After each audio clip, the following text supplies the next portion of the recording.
Il a passé sa vie à changer la nôtre. Steve Jobs, cofondateur d'Apple, est mort à l'âge de 56 ans des suites d'un cancer du pancréas. La firme américaine... Autre hommage, celui de Steve Wozniak, compagnon de la première heure et cofondateur d'Apple. Il y a comme un vide qui ne sera jamais rempli, comme quand Lennon est mort, ou JFK, ou même Martin Luther King. C'est comme un grand trou laissé en vous. L'hommage est unanime ce matin après l'annonce de la mort à 56 ans de Steve Jobs des suites. C'est sur le site internet de la Maison Blanche que Barack Obama a eu ses premiers mots pour... Es ist ein trauriger Tag für die Menschen von Palo Alto. США на 57-м году жизни скончался Стив Джобс. Pour moi, Steve Jobs était un prophète. Le mec le plus cool du 21e siècle. Un genre de John Lennon 2.0. Mais pour ma copine, c'était le symbole du capitalisme, de la société de consommation. Big Brother en chair et en os. Vous allez me dire, et alors? On peut avoir deux conceptions différentes de la pomme et vivre ensemble en s'aimant très fort et en faisant beaucoup d'enfants. Moi aussi, je croyais. Ben en fait, non.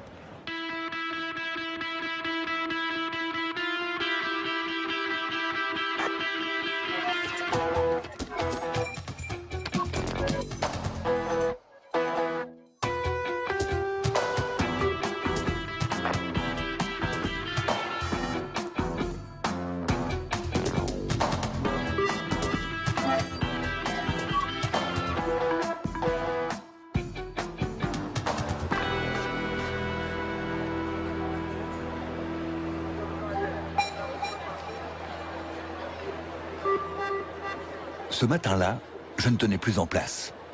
J'allais être un des premiers à toucher la dernière merveille de la pomme. J'avais passé la nuit à faire les 100 pas. Je ne voulais pas me faire piquer ma place dans la file. Mais il n'y avait que ça qui comptait. J'allais la voir.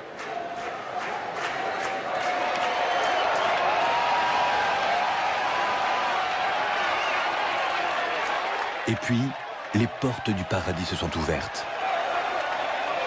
Et là, l'extase, le grand frisson. À un léger détail près, parce que ce jour-là, il se trouve que c'était aussi l'anniversaire de ma copine. Et évidemment, je l'avais oublié. Le genre de bourde qui ne pardonne pas.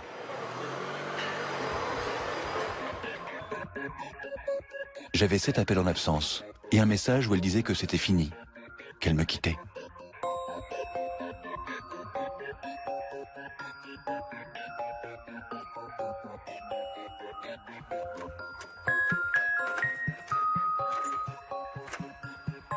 Un message qui disait en gros que j'étais plus amoureux de la pomme que d'elle, que je dilapidais toutes mes thunes sur iTunes, en appli, en jeu, en film, en musique, et que je n'avais même plus de quoi changer de chaussettes.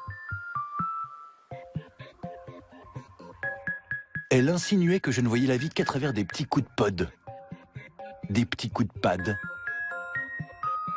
des petits coups de Mac, et que j'avais fini par les manger, les pommes. Pas mal de pommes, c'est vrai. Elle disait que j'étais accro. Ça m'a fait dégringoler de mon iCloud, enfin de mon nuage.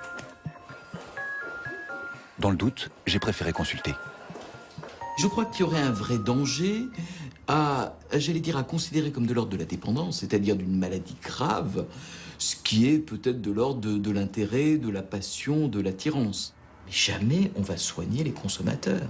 Hein, c'est knock, ça. Et on va rentrer, je vais faire un panneau à l'hôpital, consommateur d'Apple, deuxième porte à gauche. Non, je ne le ferai pas. Est-ce que je peux vous montrer une petite séquence?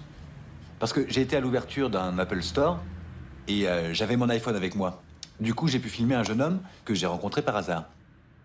C'est bien de partager ça et puis on a attendu depuis hier. J'étais là à 16h. Et bah voilà quoi. On sait pourquoi on a attendu. Franchement, c'est un moment vraiment intense, c'est exceptionnel. Honnêtement, c'est exceptionnel. C'est pas des gens qui vont nous prendre de haut, c'est des gens qui comprennent, qui nous comprennent, avec qui on va pouvoir parler comme si voilà, ils étaient effectivement proches de nous.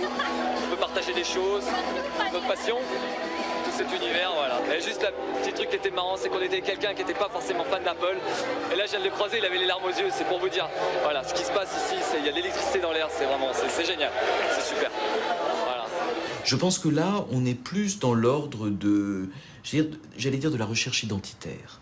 Ce que j'ai entendu, moi, de ce jeune homme, c'est au fond, on me comprend, on m'écoute. Il y en a des comme moi. Je suis pas tout seul. C'est un des grands, j'allais dire un des grands